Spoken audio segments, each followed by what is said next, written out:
So this record of 2.5 million cases is an automatic, you can say, consequence of fewer adjournments or fewer passovers. If I am available at the same time that the court is hearing the matter, and you can't run away. I mean, everyone is on the stream, and the court has, you have the court's 100% attention. In fact, I wanted to touch on this issue of evidence also. When COVID began, a few of us lawyers got together, we wrote a white paper, and we sent it to the Chief Justice of India, to the High Courts. And I was, on the other side when it came to conducting evidence, and I really thought that if you are in charge of the system, if you're in charge of the hardware and the internet connectivity from where you are giving evidence as a witness, it's very easy to evade a question. I just need to maybe put a glass of water on the side and somebody will go switch off the wireless connection and I'm off the hook. But after having conducted, and I do largely construction arbitrations, after having conducted 8-10 large arbitrations during this entire 1.5 year period, including the evidence, I don't think evidence has ever got more efficient. You have 100% attention of the arbitrator. There are no 10 people in the room for that arbitral panel also. Nobody's dropping a pencil, nobody's asking for tea, no nothing. 100% attention, evidence has never got any better. And when people talked of body language, I, for example, like I said, I talked of body language. I mean, body language is something which can be discounted when it comes to Indian courts or Indian tribunals. Indian courts, for example, one witness examination will last through 5 judges because rosters will change and one witness will, so at the end of the day, what gets recorded gets recorded. In an arbitration, when that person's face, the witness's face is pinned on the screen, there is no better way to know what his body language is. Even if he flinches on a particular question, the tribunal will know. So I think it's never been more efficient. I can't pick on any negative at all. You have actually said very interesting point. I would ask you one thing more. Do you really see any areas of cognitive biases when you talk about online? Because I see that, and I think as a litigator, if you kind of tell me something about your perspective, I completely understand that the body language really does not matter because at the end of the day it's a law and the provision and whatever is basically agreed between the parties. But do you really see a cognitive biases? So when we look at negatives, we have to make a comparison. Correct. And if you have to make the comparison with the offline world, then like I was mentioning, a trial would last 5 judges. So you start examining a witness today. So for example, the Delhi High Court is one court where the evidence happens before the joint registrars or wherever, before a judge also. The judge will be dictating some order here on the side, the cross-examination will be happening only when there is a lot of noise. The judge will turn to you and say, what's the matter? And then he'll resolve that little bit of issue. And then he'll say, no, cross-examination deferred. And this will happen through 5 sessions with 4 judges having changed during that time, because the next date that you'll get is after 3 months. 6 months later, the roster will go, some other judge would come and would just pick up wherever you left last time. So, the cognitive bias, if I make a comparison, the negatives on the other side are so much higher that I would tend to see this as a positive. Even if a bias does exist, the bias is much lesser. Perfect, thank you. Thanks for your views. So moving on to you, Prasanth, what do you think from your perspective? Because I think your areas are very, very different from the other 2 panelists because they are litigators and you are an in-house counsel like me. So, how do you see online versus offline and how effective they are? Your thoughts on that? So, first of all, good afternoon all, and thank you, Love, for a wonderful introduction of the panelists.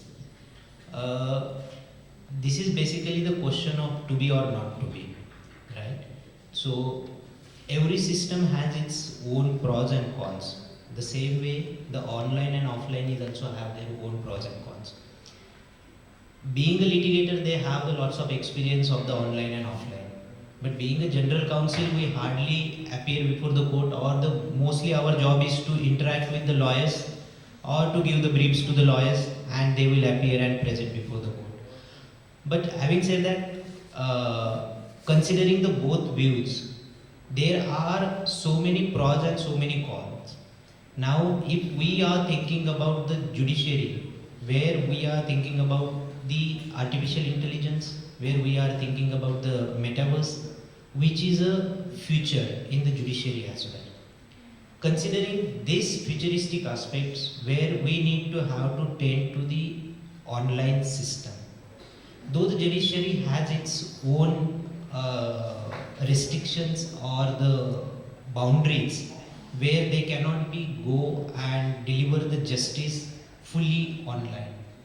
However, recently the judiciary has also started to set the some system on online processes which is to be percolated to the district level or the local level. However, whenever we talk about the online systems, which mostly prefer or talk about the metro cities, what about the district courts? What about the lower courts? What about the quasi-judicial authorities? Wherein still we need to have to focus and to do lot, right? So when that systems, because that is also delivering the justices. However, the High Court and Supreme Court has nowadays, we can say, the 50% equipped with the system, 50% they are delivering the justice online as well, in fact in arbitration as well. So in my opinion, the pros and cons, in terms of the pros, there are lots of pros, that it's easy, convenient, cost saving and reducing the travel time, and again the carbon footprints as well in a way. So there are lots of pros. Cons, there is no internet connectivity till date reach to the local areas. Again the witnesses, so to testify the witness online it's bit difficult, wherein as Rajat has mentioned, while we are testifying the witness, so judges have their own set of experience or the years of experience while they are looking to the witness, so they easily understand that whether he is lying, whether he is saying the truth, though the apart the documentary evidences. But there are the lots of cons like the cyber security threat, where we are uploading or the putting the so many data or the documents on the system. However, first we need to have to focus on that part, and then we can be being a vigilant judiciary, then we can be tend to the online courts. Thank you, Prasanth, for sharing your views as an in-house counsel. So, Bharath, moving on to you, do you really feel that the online versus offline is very different in IP matters, as you are an IP lawyer? Thanks. No, not at all actually. Not much, but I can say unlike other tribunals, the intellectual property tribunals were digitized probably the first ever. When I say first ever, in 2003, 4, 5 they started. The then government had already allocated 3 crores in 2008 for a full digitization. There was a controller who took it up as a champion in courts and got it done in exactly 5 years. So much so that they charge you more if you file in paper. So the charges for filing online is cheaper and offline is costlier. So 99% of the time there is no offline filing, except for the fact that there is exchange in evidences between parties, which is also through Dropbox or MS Office Cloud. That takes me to the other question, which was earlier put. We can definitely say that offline is going to go and online is to stay. Just like the way that in the year 95, 96, mobile phones were introduced, landlines were still existing, That's the phase where we are right now. I don't know how many of you, there's a lot of students in the room who were not born in that year, but 95, 96 when mobile phone was introduced, we had both. In my home, we have two of us with 3 mobile phones and 0 landline now. So that speaks volumes. So going forward, I believe online will stay, as in virtuals will stay. We better embrace the big elephant in the room. That won't be a question as a panel 5 years from now in any constitutional day or legal seminars. But one person who's actually taking this forward in a large way is our Chief Justice Chandrachud. If you follow what's happening in his court, he is refusing to entertain lawyers physically if they bring paper. That's what I'm told. I might stand corrected. He has actually put up a panel of experts to train senior counsels how to use online tools. So if anyone is a litigator here and if you are using tablets, I don't know, liquid text if you are using, it's a boon. It's a super boon. I mean, I'm a traditional person. I still have my notes here from Lalit notepad, as in Lalit Hotel's notepad. But the way in which tools have come across, whether you are doing moot court or real court, offline is going to be off. So, thanks. Moving on to you, Rajat. What do you think from a dispute perspective? That is the online and offline. We talked about the litigation piece, but as Bharath talked about the IP matters, I want your thought process on the dispute part. Do you see any change, or is it different from disputes? So, a couple of things. IP definitely led the way, there is no doubt. Even when we were very far from COVID, the trademark registry, for example, in Delhi was holding all its hearings, virtually all filings were virtual. Delhi High Court had also adopted e-filing, I think beginning 2016. Everything that was filed was also filed physically, virtually, not truly virtually. You didn't sit here and file it, but you filed it in the CD. But then you also delivered it physically along with a physical copy of the file. What has now happened, it has brought in a behavioral change. And the judges, 42 of them who were sitting there, 16 who look at screens and hear matters, the rest who look at files or call for files. And now, slowly but surely, everyone is now only looking at a screen. What Justice Chandrachud is doing is effectively, sort of trying to hasten that behavioral change and take it to as many people as can be done. Prasanth was mentioning how it's not only the Supreme Court and High Court which are part of the justice delivery system, but there are multitude of courts at various levels, and there are connectivity issues. I would tend to disagree, I'm sorry, but the reason is because the telecom revolution has succeeded at the highest level in India. I mean, we go back home, we all have help, and you see them pre-COVID also using WhatsApp calls, and they're not calling people who's sitting in the Supreme Court or High Court or in Delhi. They're calling people in their villages, which are in some godforsaken corner of Odisha, Jharkhand. So connectivity has never been an issue. Data today, after the introduction of Jio, coming in Jio, is probably the cheapest all over the world.